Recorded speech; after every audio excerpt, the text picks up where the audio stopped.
नमस्कार दोस्तों, health healing and homeopathy पे इस नए वीडियो में आप लोगों का फिर से एक बार स्वागत है। मैं doctor SP De, consultant homeopathic physician from Siliguri, West Bengal, Bharat से आज आप लोगों के लिए लेके आया हूं sleep apnoea.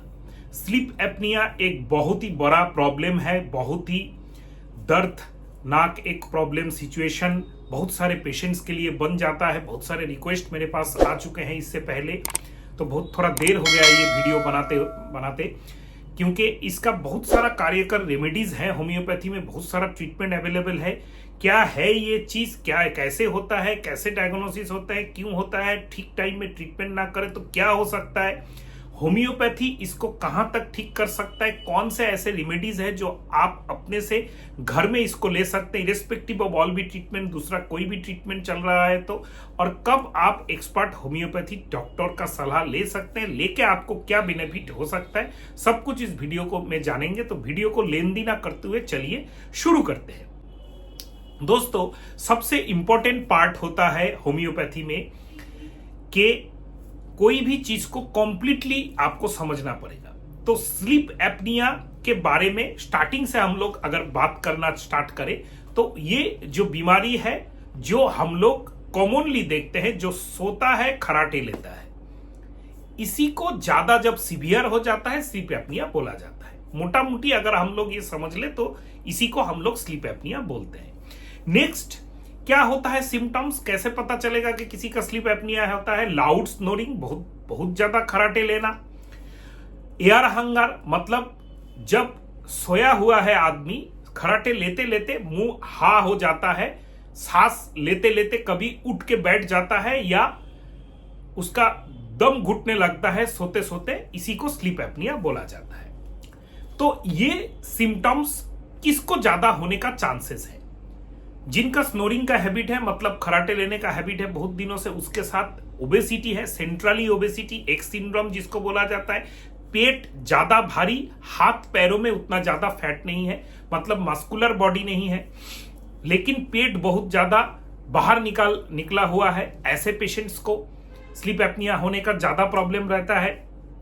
Alcoholic and smokers, इन सब दोनों का स्लीप एपनिया होने का ज्यादा चांसेस रहता है, क्योंकि स्मोकिंग अपर रेस्पिरेटरी ट्रैक्ट का जो सिलिया है इसको डैमेज कर देता है, इसमें एयर ज्यादा उठ नहीं सकता है, उतर नहीं सकता है, इससे भी स्लीप एपनिया होता है। और जो अल्कोहल लेते हैं उनका सेंट्रल ओबेसिटी का टेंडेंसी ज्यादा रहता है, इसीलिए भी होता है। नेजल ब्लॉकेज एंड यूआरटीआई, मतलब आपको अगर क्रॉनिक एलर्जिक राइनाइटिस है, नाक का साइनस का क्रॉनिक एलर्जिक प्रॉब्लम है, सर्दी खांसी का प्रॉब्लम है, आपको स्लीप एपनिया होने का चांसेस ज्यादा है। क्रॉनिक खांसी, एलर्जिक खांसी का प्रॉब्लम है, इससे भी स्लीप एपनिया होने का चांसेस है। अगर हार्ट का कोई बीमारी है उसको स्लीप एपनिया होने का चांसेस रहता है। साइक्रियाटिक, अगर आप मेडिसिन, एंटी डिप्रेशन वगैरह एलोपैथिक मेडिसिन ले रहे हैं, उससे स्लीप एपनिया होने का चांसेस है। एंटी एलर्जिक मेडिसिन भी, जो भी एलोपैथिक एंटी एलर्जी को ठीक करने के लिए एंटी एलर्जिक मेडिसिन लगातार बीच बीच में या लगातार स्टेरॉइड मेडिसिन ये सब दिया जाता है, इससे भी स्लीप एपनिया होने का चांसेस रहता है। कुछ एलोपैथिक बीपी या शुगर के मेडिसिन लगातार लेते हैं, उसके साथ आपका स्नोरिंग का हैबिट है, तो भी आपका स्लीप एपनिया होने का चांसेस रहता है। नेक्स्ट, स्लीप एपनिया अगर है तो उससे क्या प्रॉब्लम है? स्लीप एपनिया अगर आपको है तो उससे आपका बहुत सबसे ज्यादा जो प्रॉब्लम होता है, उससे आपका प्रॉब्लम यह है कि सडनली चोक्ड हो सकता है गला, उससे सडन दम घुट सकता है, कभी कभी बोला जाता है कि सडन डेथ भी होता है, सडन कार्डियक अरेस्ट होने का चांसेस होता है। ये सब कॉम्प्लिकेशंस सडन होता है। लॉन्ग टर्म में क्या होता है, किसी को अगर स्लीप एपनिया है, माइल्ड टू मॉडरेट है, सीवियर स्लीप एपनिया नहीं है, तो उसका लॉन्ग टर्म में कार्डियोवास्कुलर प्रॉब्लम, हार्ट का ब्लॉकेज, हार्ट लार्ज हो जाना, कार्डियोमायोपैथी, कार्डियोमेगाली, कार्डियक एज्मा, ये सब हो सकता है। तो कार्डियक प्रॉब्लम का कॉम्प्लिकेशंस ज्यादा देखा जाता है। देखिए, स्लीप एपनिया होने पर सडनली किसी का ये जो कार्डियक प्रॉब्लम होना या सडन कार्डियक डेथ, ऐसा पैनिक नहीं होना है क्या मुझको तो खराटे आते हैं, मुझको तो थोड़ा बहुत स्लीप एपनिया है तो मुझको सडन कार्डियक अरेस्ट हो जाएगा, कार्डियक प्रॉब्लम हो जाएगा, ऐसा नहीं है। स्लीप एपनिया जिसका है उसका कुछ कुछ इमीडिएट इफेक्ट भी होता है। इमीडिएट इफेक्ट में क्या होगा, आपको हाइपरसोमनिया हो जाएगा, मतलब रात में आपका नींद कंप्लीट नहीं होगा, दिन में आपको ड्राउजीनेस, नींद ज्यादा आएगा, स्लीपीनेस आएगा। इसको हम लोग हाइपरसोमनिया बोलते हैं। इंसोमनिया का उल्टा ये हो जाएगा। इरिटेबिलिटी हो सकता है, मूड डिसऑर्डर दिन में हो सकता है, लेस अटेंशन हो सकता है, काम में ध्यान नहीं है, एंड बहुत सारा ऐसा थोड़ा बहुत साइक्रियाटिक या मेंटल प्रॉब्लम आपका डेवलप कर सकता है ड्यू टू स्लीप एपनिया अगर लगातार चलते रहे। इससे निजात कैसे पाए, इससे एक चीज ध्यान में रखिएगा, डायबिटीज, ओबेसिटी, कार्डियोवास्कुलर डिजीज, ये सब जितने भी लाइफस्टाइल डिसऑर्डर्स आजकल हम लोग सबसे ज्यादा पीड़ित है, इन सब के साथ स्लीप एपनिया का एक अंगांगी जुड़ा हुआ है। क्योंकि स्लीप एपनिया होने पर इन सब का होने का चांसेस ज्यादा होता है, और ये जिन लोगों का है, इसके साथ ओबेसिटी जिन लोगों का है, उन लोगों को स्लीप एपनिया होने का चांसेस भी ज्यादा रहता है। होम्योपैथी में हम लोग इसको बहुत ही इजीली ठीक कर सकते हैं। पहले आप ये समझ लीजिए, अगर आप एक्सट्रीम स्लीप एपनिया या लॉन्ग टर्म स्लीप एपनिया के पेशेंट है, तो आपको जरूर एक एक्सपर्ट होम्योपैथी डॉक्टर के सलाह में रहना चाहिए। उसके एडवाइस के अनुसार होम्योपैथी प्रॉपर एंटीमायस्मेटिक कॉन्स्टिट्यूशनल ट्रीटमेंट कराना चाहिए, तब आपका स्लीप एपनिया लगभग क्योर हो जाएगा। भले ही आपको weight management, diet restriction, yoga, exercise वगैरह भी करना पड़ेगा for weight reduction and respiratory muscle smoothness के लिए। लेकिन अगर आप घर में लेना चाहते हैं तो कुछ रेमेडीज ऐसे हैं जो मैं अभी बताने वाला हूं।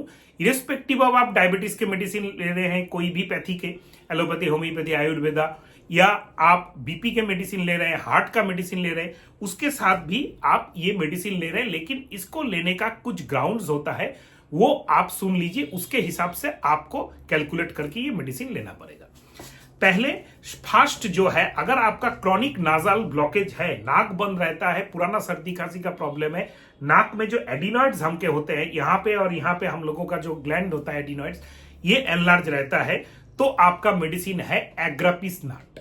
एग्रापिस नाट आपका 30 पोटेंसी का 2 बूंद 1 चम्मच पानी में डाल के दिन में 3 बार लीजिए, लगातार लेते रहिए। तो अगर आपका खाली नेजल ब्लॉकेज का प्रॉब्लम है तो आपका ये हट जाएगा।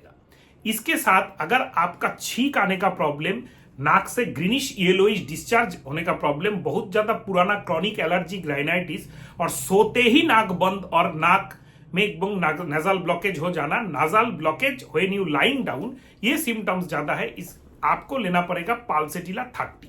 पाल्सेटिला 30 1 चम्मच पानी में 2 बूंद डाल के दिन में 3 बार लीजिए। अगर आपको काफी हद तक इंप्रूव हो जाता है तो आप 15-20 दिन बाद पाल्सेटिला 200 में चले जाइए। पाल्सेटिला 200 7 दिन लीजिए, फिर 15 दिन बंद कर दीजिए, फिर 200 7 दिन लीजिए, 1 चम्मच पानी में 2 बूंद डाल के दिन में 2 बार लीजिए, तो आपका काफी इंप्रूवमेंट हो जाएगा। अगर आप पुराने सर्दी खांसी के पेशेंट है, उसके साथ आपको थोड़ा ओबेसिटी है और कोई भी रेमेडीज से आपको पूरा क्योर नहीं हो रहा है, प्रॉब्लम हो रहा है, और इसके साथ आपका नेजल ब्लॉकेज लगा ही रहता है, तो आपका और एक रेमेडी बहुत हेल्पफुल हो सकता है, वो है एमोन कार्ब। एमोन कार्ब भी 30 पोटेंसी में 1 चम्मच पानी में 2 बूंद डाल के दिन में 3 बार लीजिए। 15 दिन ऐसे लेने के बाद आप 7-10 दिन का गैप दीजिए, अच्छा इंप्रूवमेंट होता है तो 200 पोटेंसी 1 चम्मच पानी में 2 बूंद डाल के दिन में 2 बार 7 दिन लीजिए। इससे आपका काफी हद तक इंप्रूवमेंट हो जाएगा। नेक्स्ट आता है, अगर आपका नेजल पॉलिप है बहुत ज्यादा, उसके साथ पॉलिपस के साथ छींक आने का प्रॉब्लम है, तो आपका मेडिसिन है स्लीप एपनिया के लिए लिम्ना माइनर, जो नेजल पॉलिप को भी छोटा करता है और स्लीप एपनिया में भी आपका आराम देगा, नेजल ब्लॉकेज में भी आपका आराम देगा। इसमें आपका 30 पोटेंसी में 1 चम्मच पानी में 2 बूंद डाल के दिन में 3 बार करके लेते रहिए। लगातार कुछ दिनों तक लेने से आपका इंप्रूवमेंट हो जाएगा।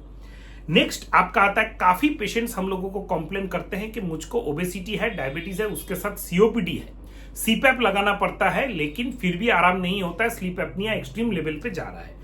इसमें हम लोग बोलते हैं एक कॉम्बिनेशन लेने के लिए, वो है grindelia robusta mother tincture and cassia sophera mother tincture. Cassia sophera and grindelia robusta mother tincture equal amount में मिक्स कर लीजिए। 10 से लेकर 15 बूंद दिन में 3 बार 2 चम्मच गर्म गुनगुने पानी में खाने के बाद लीजिए तो आपको काफी हद तक इंप्रूवमेंट रहेगा सीओपीडी में विथ स्लीप एपनिया में। इसके साथ और एक चीज आपको लेना पड़ेगा, वो है कैलीफॉस 6X। कैलीफॉस 6X टैबलेट्स 5 गोली करके दिन में 3 बार थोड़ा सा गर्म गुनगुने पानी में ले सकते, कोई भी ये टैबलेट ले सकता है। एक्चुअली कैलीफॉस 6X टैबलेट ऐसा काम करता है, बच्चा हो बड़ा हो, बच्चे का डोज है 3 टैबलेट दिन में 3 बार खाने के बाद थोड़ा सा गर्म गुनगुने पानी में, और बड़ों का डोज है 5 टैबलेट दिन में 3 बार थोड़ा सा गर्म गुनगुने पानी से घोट लेना पड़ेगा। कैलीफॉस 6X टैबलेट्स मसल्स को रिलैक्स करता है सोने के टाइम में, ब्रेन को रिलैक्स करता है, नर्व को रिलैक्स करता है, स्लीप एपनिया का अटैक एंड स्नोरिंग वगैरह काफी कम होता है। तो कोई भी पेशेंट स्लीप एपनिया का हो ये टैबलेट्स और ये मेडिसिन ले सकता है। मेडिसिन तो स्पेसिफिक प्रॉब्लम के लिए है, लेकिन कैलीफॉस 6X irrespective of problem, nasal blockage हो, सीओपीडी हो नहीं हो, क्रॉनिक ऑब्स्ट्रक्टिव पल्मोनरी प्रॉब्लम हो नहीं हो, कोई भी ले सकता है। नेक्स्ट आता है हम लोगों का एक ऐसा प्रॉब्लम जो कोई भी ऐसा प्रॉब्लम नहीं है कि सीओपीडी भी नहीं है, इसका कोई प्रॉब्लम भी नहीं है, लेकिन खाली खराटा लेता है और खराटे लेते लेते ही इसका स्लीप एपनिया स्टार्ट हो जाए रात में।